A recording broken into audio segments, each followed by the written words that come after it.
at University of Iowa, studying industrial engineering, and my work for over the last few years has focused on inertial measurement units and when can we use these devices in the field. For this project, we actually collaborated with Dave Douphrate, which Professor Bloswick has mentioned. So he will come up in a bit. Motion capture fundamentally is used in many different applications, such as virtual reality, kinesiology, rehabilitation, and the subject of what I'm interested in, which is ergonomics. Broadly speaking, in ergonomics, we try to find relationships between physical risk factors and musculoskeletal disorders. One of the physical risk factors of interest is motion and particular posture, and some of the musculoskeletal health outcomes that is related to posture is carpal tunnel syndrome and tendonitis.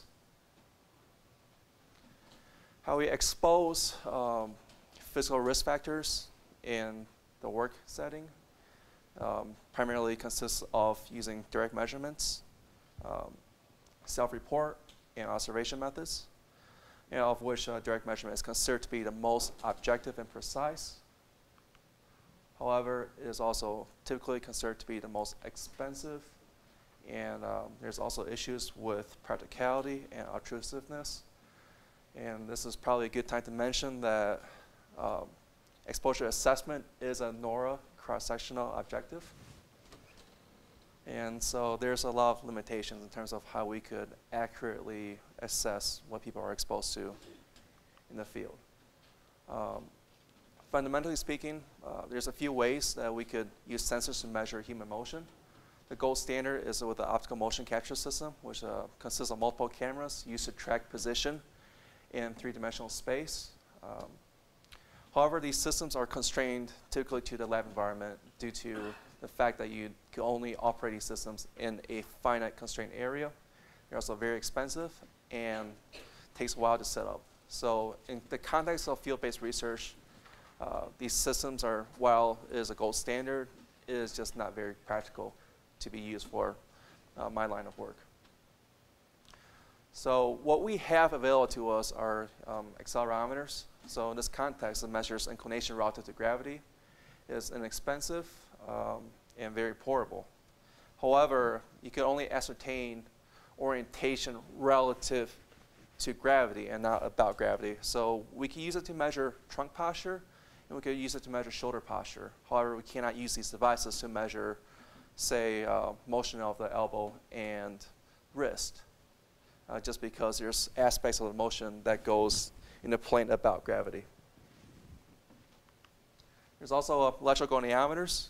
These devices measure the angle between the two end blocks using a strain gauge. The advantage is that, again, you can use it in a field-based environment, and also you can use it to measure wrist and elbow posture, unlike an accelerometer. However, these devices can limit the range of motion, so it may indeed actually cause motion patterns to be modified as a result of using these devices. And most importantly, there's also the issue of crosstalk. So one plane of motion might influence artifacts in another motion plane. And so recently, inertial measurement units are becoming more and more appealing to us in the occupational ergonomics community. These units have been around for probably the past 15 years, but up until now, with the advances in memory capacity and along with battery capacity, we've have commercially available devices such as the APDM and a next-gen system that we could apply to people and to measure various body segments unobtrusively for 8-10 hours at a time. However, these systems are subjected to magnetic interferences and also dynamic motion. So there's some work to be done in terms of when we can and when we cannot use these devices. Fundamentally speaking, there's been a lot of studies done using these devices to measure postures of the upper extremity and trunk and lower extremity. However, nobody has used these devices to measure wrist posture. And in part is because I don't think the sensors have been small enough that we can use it to measure wrist posture. So again, this is a pilot study. We had one participant. Mark and I went down to San Antonio to collect data with Dave Douphrate down there. So we had one participant. He completed 2 different tasks, 10 cycles of each task back to back. So the person did a lifting task, 10 cycles of it, and then did 10 cycles of a cluster attachment task, and then this cycle was repeated once every hour for 9 hours. And fundamentally what we were calculating was the sample deviation between the IMU derived estimates and the optimal motion capture derived estimates. What we use to quantify this is called a root mean square error. So we take each sample to sample difference, and we squared it, we averaged it out over the task, and we took the square root of it. So what this animation shows is the participant completing the task based on inertial measurement unit measurement obtained data. So in this case, the sensor was mounted on the subject's wrist, forearm, upper arm, trunk, and pelvis. So for the lifting task, the person bent down and grabbed an empty plastic crate, such as the one in the picture, and lift up to waist height, and then repeat it for 10 cycles.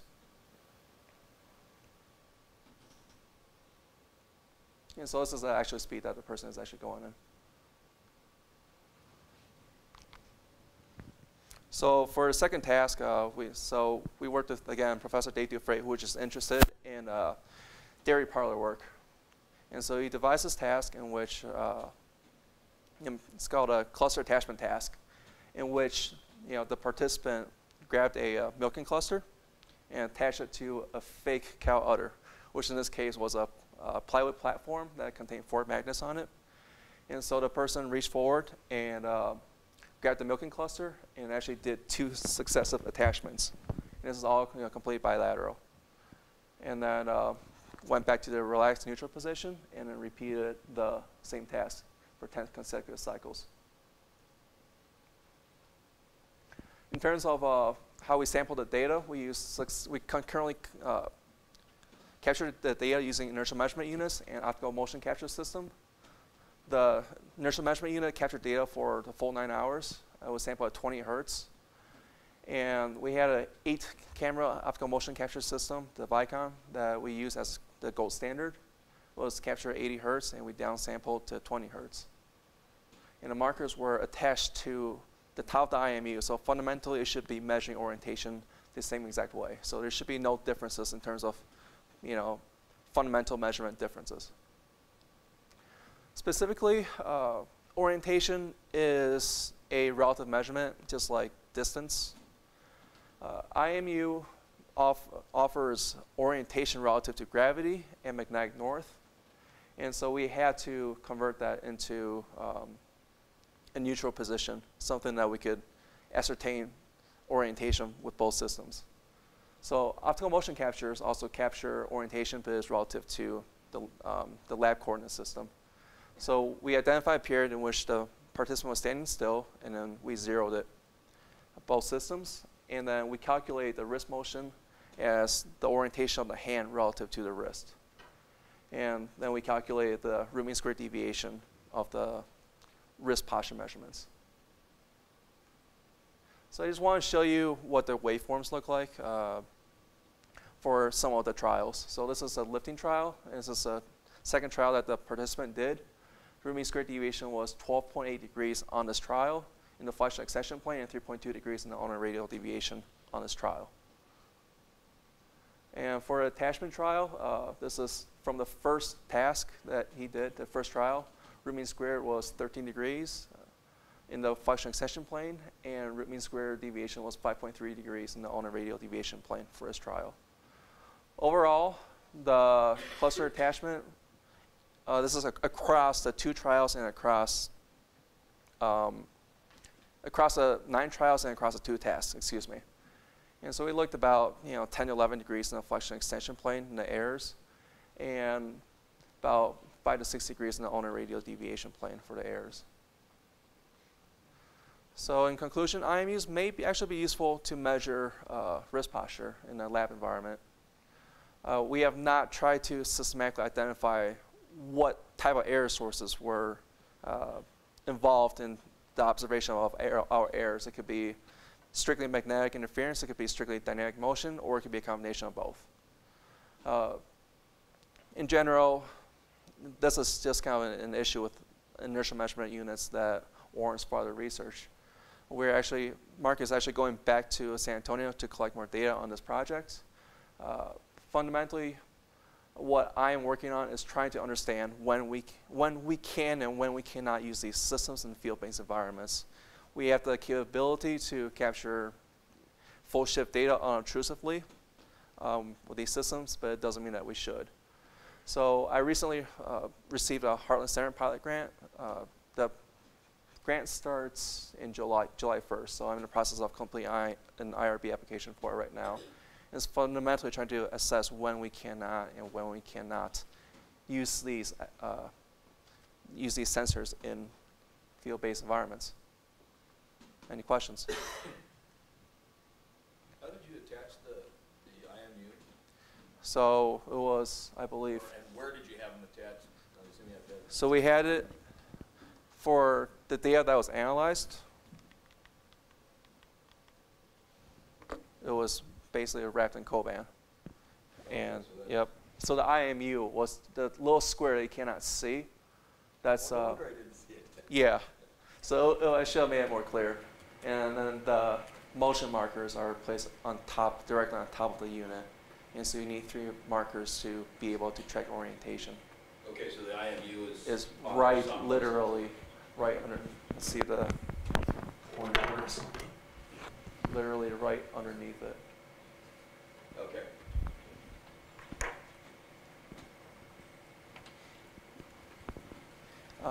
Professor. Oh. So you're essentially measuring the error between the IMU system and the gold standard. Yes. Do you think that 11 degrees of error is a lot? From a clinical perspective, they try to say like less than 5 degrees. Yeah. But in ergonomics, I mean, observational methods, you're using the hairy eyeball. So can you ascertain like 20-degree deviation? You know. You don't think you could do that with your eye, 20 degree deviation? I mean, you can't even flex more than.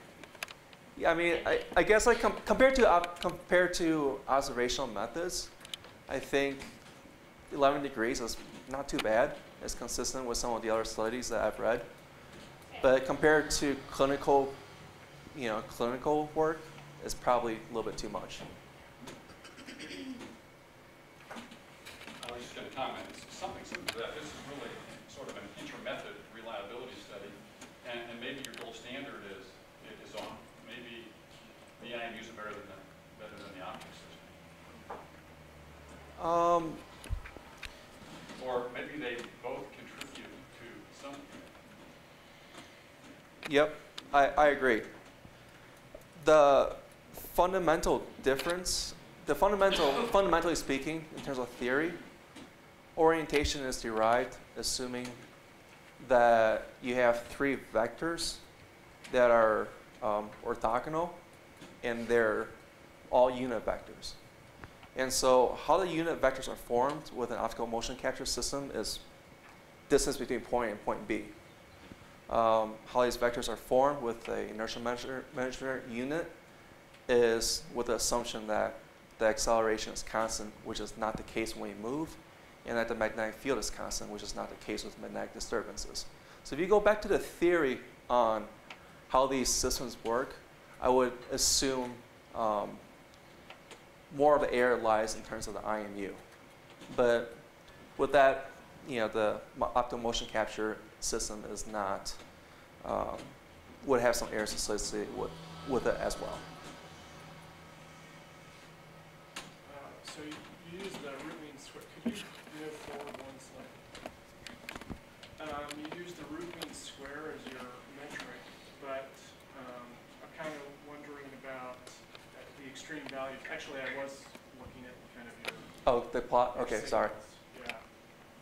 What about just like extreme values, say, where the you have, say, the 75 degrees at about 58 seconds or something, and the IMU is seeing like 10. Like those kinds of extremes, have you kind of So, quantified what kind of okay. errors you might have in those situations?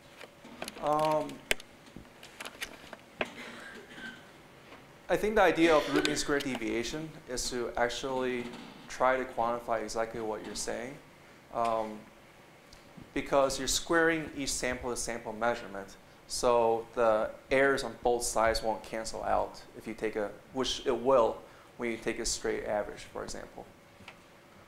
So it is to try to quantify the differences in terms of the sample.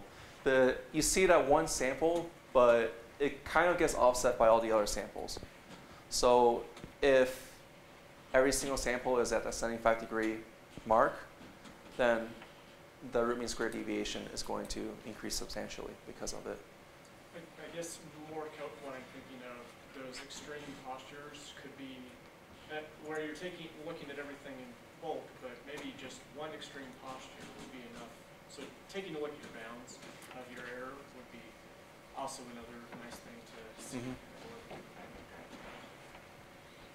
The function of which metric you use, like, I mean, that's said that you're still not getting the bounds. You're going to quantify the difference. To this point, I mean, when you're doing routine square error, you're really penalizing yourself because of the result. You're essentially saying, I don't want to see significant deviations among these samples. So it just depends on how much weight you put in on. Yeah, and RMS is kind of a fairly standard way in terms of how these systems are evaluated too in literature. Okay, let's take our speaker.